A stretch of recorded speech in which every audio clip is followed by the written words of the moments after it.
নমস্কার, নিউজ 18 বাংলায় স্বাগত। সেরা 11 নিয়ে আমি দেবস্মিতা আপনাদের সঙ্গে। নিয়োগ দুর্নীতির অভিযোগে সরগরম বঙ্গ রাজনীতি। বিরোধীদের বিত্তে এবার সুর চড়ালেন তৃণমূল নেত্রী। নিশানা করলেন সিপিআইএম এর আইনজীবী নেতা বিকাশ রঞ্জন ভট্টাচার্যকে। পাল্টা খোঁচা দিতে ছাড়েননি বিকাশ। বিকাশ বাবুদের গিয়ে বলুন, আপনি কেস করে আমাদের ছেলে মেয়েদের চাকরি বন্ধ করে দিলেন। আপনি যেমন আমাদের চাকরি বন্ধ করেছেন, আপনি আবার আমাদের চাকরি চালু করবেন। এই 17,000 চাকরি দিতে খুব বেশিক্ষণ লাগবে না। উনি ওখান থেকে সরে যান, আমরা গিয়ে 1.5-2 ঘন্টার মধ্যেই 17,000 স্বচ্ছ নিয়োগ করতে পারবো। নিয়োগ দুর্নীতির অভিযোগ ঘিরে সরগরম বঙ্গ রাজনীতি।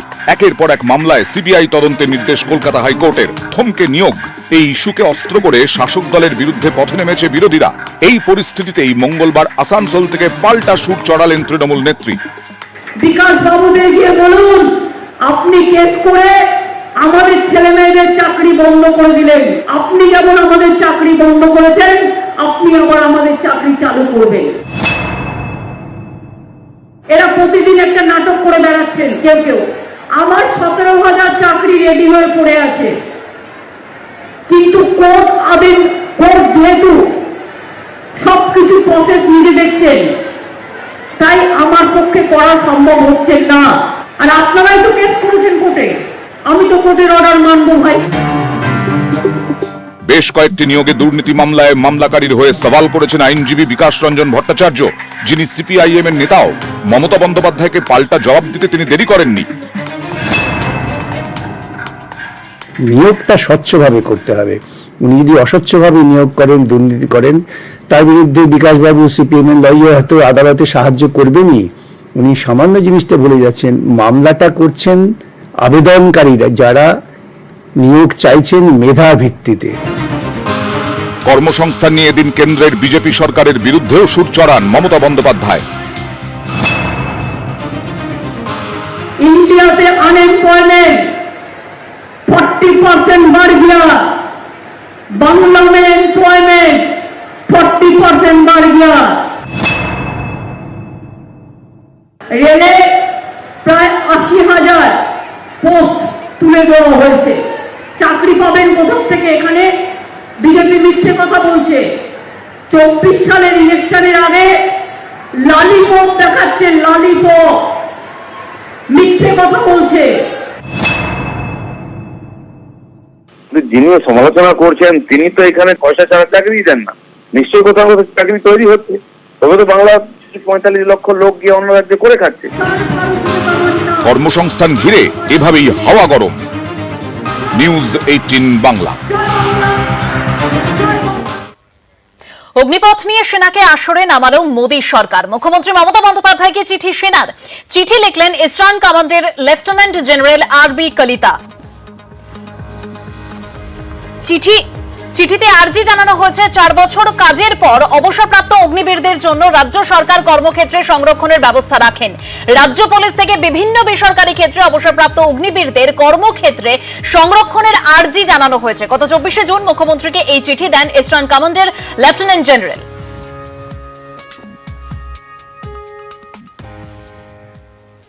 অগ্নিবীরদের চাকরির পরামর্শ দিয়ে মুখ্যমন্ত্রীকে সেনার চিঠি। পাল্টা তোপ মমতার। বিজেপির ডাস্টবিন বিজেপিকেই পরিষ্কার করতে হবে, দাবি তৃণমূল নেত্রীর।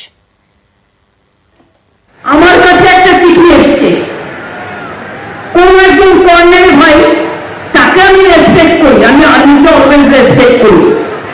খেলাটা শুরু করেছিলেন স্বরাষ্ট্রমন্ত্রী জগৎ রঞ্জানি। क्या लिखा मीडिया को पता है?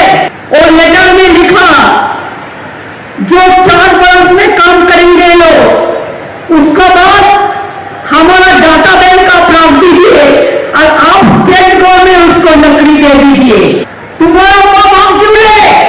এটা বিজেপি ডাস্টবিন, বিজেপিকে ক্লিয়ার করতে হবে। আমি বিজেপি ডাস্টবিন ক্লিয়ার করব না। বিজেপি ডাস্টবিন ভ্যানিশিং স্কিমের মতো আপনারা ভ্যানিশ করুন। অবসরপ্রাপ্ত অগ্নিবীররা দেশের কাছে ডাস্টবিন হতে পারে না, পাল্টা জবাব বিজেপি রাজ্য সভাপতি সুকান্ত মজুমদারের। সেনাবাহিনী শিক্ষায় শিক্ষিত একজন 21 বছর বয়সী যুবক, তার হাতে প্রায় 24 লক্ষ টাকার অ্যাসেট বা সম্পত্তি বা টাকা নিয়ে যখন সে বেরোবে, মাননীয় মুখ্যমন্ত্রীকে বলতে চাই যে তারা আর যাই হোক দেশের কাছে ডাস্টবিন বা আবর্জনা হতে পারে না। বরঞ্চ মাননীয় মুখ্যমন্ত্রীর ভাবা উচিত তিনি 9,000 10,000 টাকা দিয়ে কিভাবে তার রাজ্যের বেকার যুবকদেরকে, নিজের দলের কিছু ক্যাডারকে সিভিক পুলিশ বানিয়ে তাদের শ্রম শোষণ করছেন। একজন সিভিক পুলিশ যখন রিটায়ার হবে মাননীয় মুখ্যমন্ত্রী তাকে কত টাকা দেবেন? অগ্নিবীরের থেকে বেশি টাকা দেবেন কি? আগে দিন, দিতে বলুন, তারপরে তার প্রশ্ন করা সাজে, নচেত এই প্রশ্ন করার অধিকার তার নেই। এককালে যা ছিল বিরোধীদের অস্ত্র, এখন সেই অস্ত্রেই শান দিচ্ছে শাসক তৃণমূল। সারদা মামলায় শুভেন্দু অধিকারীকে গ্রেফতারের দাবি নিয়ে রাজভবনে তৃণমূলের প্রতিনিধি দল, পাল্টা সরব বিজেপিও।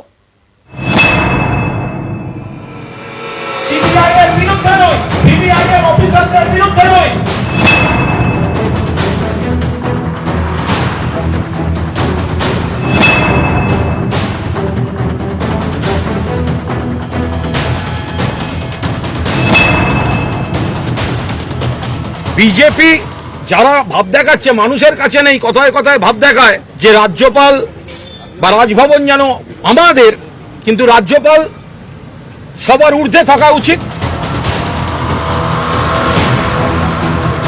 সারদা এবং নারদ, এতদিন এসব ইস্যুকেই তৃণমূলের বিরুদ্ধে অস্ত্র হিসেবে ব্যবহার করেছে বিরোধীরা, সেটাই শাসক তৃণমূলের হাতিয়ার। সারদা মামলায় শুভেন্দু অধিকারীকে গ্রেফতারের দাবি নিয়ে এবার সরাসরি রাজভবনে তৃণমূল। মঙ্গলবার রাজ্যপালের কাছে তৃণমূলের 8 নেতা বলছে যে 24-এ সরকার ফেলে দেব, মাঝপথে মহারাষ্ট্রের পর বাংলা ফেলবো। বিজেপি এই যে গণতন্ত্র বিরোধী চক্রান্ত করছে, না ধর্ণা কেন দিচ্ছেন? ওনাদের সরকার আছে তো, যদি কেউ অন্যায় করে থাকে মনে হচ্ছে তাদের সরকার আছে, পুলিশ আছে, সিআইডি আছে, আর তারা অ্যারেস্ট করুন, কেন করছেন না? ভয় পাচ্ছেন? তৃণমূলের প্রতিনিধি দলের সঙ্গে সাক্ষাতের পর টুইটারে রাজ্যপাল লেখেন, শাসকের আইন নয়, আইনের শাসন মেনে চলুক তৃণমূল। দুর্গতদের পাশে দাঁড়ানোর ক্ষেত্রে তোষণ বন্ধ হোক। সাংবিধানিক দায়িত্ব পালন করুন মুখ্যমন্ত্রী। 2016 বিধানসভা ভোটের আগে সারদা এবং নারদ মামলা ঘিরে ঝড় ওঠে বঙ্গ রাজনীতিতে। নারদে সিবিআই জিজ্ঞাসাবাদ করে মুকুল রায়কে। কেন্দ্রীয় গোয়েন্দা সংস্থার প্রশ্নের মুখে পড়েন এক ছাত্র নেতাও। নারদ মামলায় এফআইআরে প্রথম নাম শুভেন্দু অধিকারীর। তৃণমূলের দাবি, তাদের দলে থাকাকালীন এইসব নেতাদের বিরুদ্ধে তৎপর ছিল কেন্দ্রীয় তদন্তকারী সংস্থা। বিজেপিতে নাম লেখাতেই সেসব উধাও।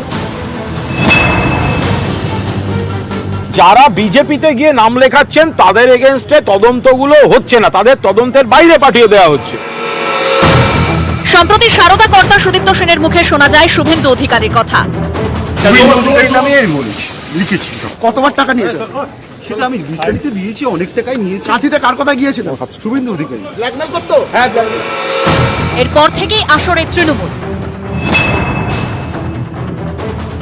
সারদা কর্তা সুদীপ্ত সেন চিঠি দিয়ে পরিষ্কার দেখিয়ে দিয়ে গেছেন তোলাবাদ শুভেন্দুর যেভাবে টাকা নিয়েছে তার নথিগুলি তার হাতে তুলে দেওয়া। কার সঙ্গে কথা বলছেন রাজ্যপাল, এটা রাজ্যপালকে অবহিত করাটা আমাদের কাজ ছিল। একটা পরিকল্পিত নাটক, কোর্টের নজরদারিতে তদন্ত চলছে। এখানে রাজ্যপাল বা অন্য কোনো সংস্থার কিছু করার নেই। শুভেন্দুকে গ্রেপ্তারের দাবিতে সোমবার পথে নামে তৃণমূল। মঙ্গলবার তারা রাজ্যপালের দ্বারস্থ, যা দেখে অনেকেই বলছেন এ তো বিজেপির অস্ত্রে শান দিয়েই বিজেপিকে চাপে ফেলার কৌশল। নিউজ 18 বাংলা। এবার সরকারি হাসপাতালে রোগীর তথ্য ভান্ডার তৈরির উদ্যোগ। রোগীদের জন্য চালু হচ্ছে ইউনিক আইডি। ওঙ্কার রয়েছে আমাদের সঙ্গে। ওঙ্কার, এই ইউনিক আইডির মাধ্যমে কি পরিষেবা পাওয়া সম্ভব? দেখো, এবার রাজ্য সরকারের নয়া উদ্যোগ, তা হচ্ছে কি প্রত্যেকটি রোগী যারা সরকারি মেডিকেল কলেজ এবং হাসপাতাল বা হাসপাতালে চিকিৎসা করাতে আসেন তাদের জন্য একটি ইউনিক হেলথ আইডি তৈরি করা হবে। এর মারফত কি হবে? এর মারফত যেটা হবে তা হচ্ছে সমস্ত রোগীর তথ্য ভান্ডার তৈরি করা যাবে। যদি কোনো রোগী তিনি আসেন চিকিৎসা করান এবং পরবর্তী সময় দেখা যায় যে তিনি তার প্রেসক্রিপশন হারিয়ে ফেলেছেন, তাহলে সেই তথ্য ভান্ডারের মাধ্যমেই এই যে রোগীর কি কি চিকিৎসা হয়েছিল সেই সংক্রান্ত সমস্ত বিষয় কিন্তু জানা যাবে। এর জন্য ইতিমধ্যেই কিন্তু নির্দেশিকা জারি করা হয়েছে রাজ্য স্বাস্থ্য দপ্তরের তরফ থেকে। আগামী কিছুদিনের মধ্যেই এই তথ্য ভান্ডার কিন্তু তৈরি করা হবে। তথ্য ভান্ডার তৈরি করা হবে স্বাস্থ্য সাথী কার্ড বা আধার কার্ড যে মোবাইল নাম্বারের সঙ্গে লিঙ্ক করানো রয়েছে, সেই লিঙ্কে ওয়েবসাইটের মাধ্যমে একটি ওটিপি যাবে এবং তার মারফতে কিন্তু আইডি নতুন হেলথ ইউনিক আইডি তৈরি হবে এবং সেই আইডিতেই সমস্ত রোগীর তথ্য সেখানে কিন্তু থাকবে এবং সেই তথ্যের মাধ্যমে পরবর্তী সময় তিনি যখন চিকিৎসা করাতে আসবেন তখন তার ইতিহাস কিন্তু পাওয়া যাবে। অর্থাৎ সমস্ত তথ্যই কিন্তু একেবারে হাতের মুঠোর মধ্যে চলে আসবে। সেরকমই ব্যবস্থা কিন্তু আগামী দিনে করতে চাইছে রাজ্য স্বাস্থ্য দপ্তর। বেশ, ধন্যবাদ ওঙ্কার। অপরাধের সম্পর্কে যাবতীয় তথ্য এবার অনলাইনে। Crime and criminal tracking network and সিস্টেমের সঙ্গে জুড়ছে কলকাতা পুলিশ।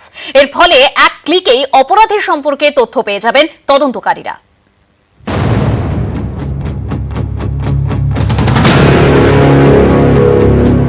2008 সালে মুম্বাইয়ে জঙ্গি হামলা, দেশ জুড়ে তোলপাড়।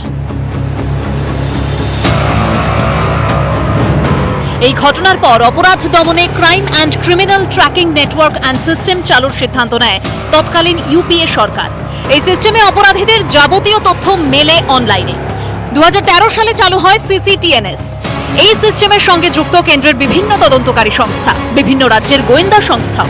এবার এই crime and criminal tracking network and সিস্টেমের সঙ্গে জুড়ছে কলকাতা পুলিশও। সূত্রের খবর, কলকাতার সব থানায় সিসিটিএনএস চালু নিয়ে আলোচনা হয়েছে লালবাজারে। সিসিটিএনএস এ তথ্য আপলোড করতে সব থানাকে নির্দেশও দেওয়া হয়েছে। ইতিমধ্যে বেশ কয়েকটি থানায় অপরাধীর তথ্য সিসিটিএনএস এ আপলোডের কাজও শুরু হয়ে গিয়েছে। তদন্তকারীরা এবার অনলাইনেই জানতে পারবেন অপরাধীর বিরুদ্ধে আগে কত মামলা হয়েছে, অভিযুক্ত কোথায় রয়েছেন, অভিযুক্ত জামিনে মুক্ত কিনা, পেরোলে রয়েছেন কিনা, জেনারেল ডায়েরি, এফআইআর এর তথ্যও পাওয়া যাবে। এই সিস্টেমের সৌজন্যে ভিন রাজ্যের অপরাধী সম্পর্কে তথ্য অনলাইনেই পাবে কলকাতা পুলিশ। কলকাতার অপরাধীর তথ্য একইভাবে পেয়ে যাবেন ভিন রাজ্যের তদন্তকারী। Crime and criminal tracking network and সিস্টেমে ইতিমধ্যে দেশ জুড়ে প্রায় 15,000-এর বেশি থানা যুক্ত হয়েছে বিভিন্ন তদন্তকারী সংস্থা। এবার লালবাজারের নির্দেশিকার পরে ইতিমধ্যে বিভিন্ন থানাগুলিতে শুরু হয়ে গেছে এই সিস্টেমে যাবতীয় তথ্য আপলোডের কাজ। ক্যামেরায় সঞ্জয়ের সঙ্গে অমিত, নিউজ 18 বাংলা, কলকাতা। উত্তরে বৃষ্টি বিপর্যয়, বাংলা সিকিম লাইফলাইন 10 নম্বর জাতীয় সড়কে ধস। গ্যাংটকে ধসে চাপা পড়ে মৃত একই পরিবারের 3 জন।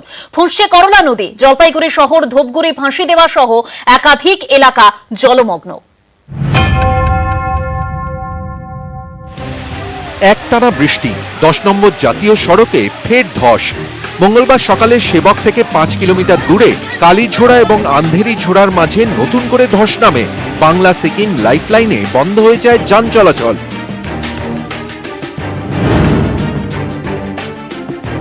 টানা বৃষ্টিতে জলবন্দী শিলিগুড়ির বিস্তীর্ণ এলাকা। জল রাস্তায়, জল বাড়িতে।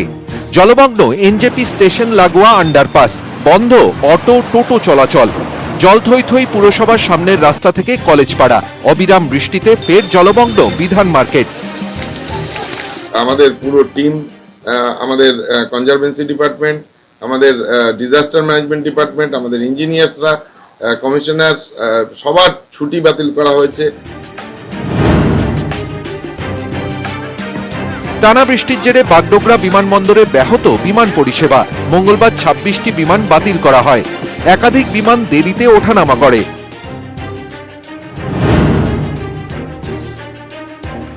বিপদসীমার উপর দিয়ে বইছে বাসরা নদী। জলমগ্ন গাঙ্গুটিয়া ফরেস্ট বস্তি।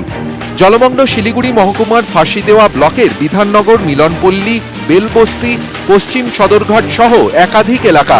মহানন্দার জল ঢুকেছে গ্রামে। জলমগ্ন খড়িবাড়িরও একাধিক এলাকা।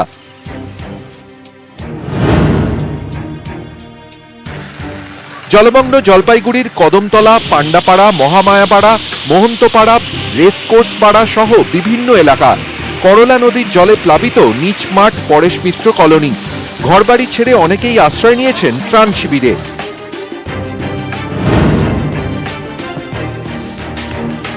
জলমগ্ন ধূপগুড়ির একাধিক ওয়ার্ড। ভুটান পাহাড়ে একটানা বৃষ্টিতে বিভিন্ন পাহাড়ি নদীর জল বাড়ছে। চৌকিদারটারি গ্রামে জলবন্দী হয়ে পড়ে প্রায় 30টি পরিবার। ধূপগুড়ি থেকে ফালাকাটাগামী 31 নম্বর জাতীয় সড়কেও জল জমে যায়। বৃষ্টির দাপটে কালিম্পংয়ের স্বাভাবিক জনজীবন ব্যাহত।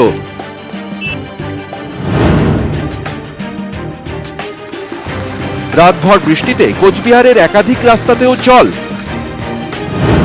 টানা বৃষ্টিতে সিকিমের গ্যাংটকে রঙিন দোকান দাঁড়াতেও ধসে চাপা পড়ে মৃত্যু হয়েছে একই পরিবারের 3 সদস্যের। নিউজ 18 বাংলা। News flash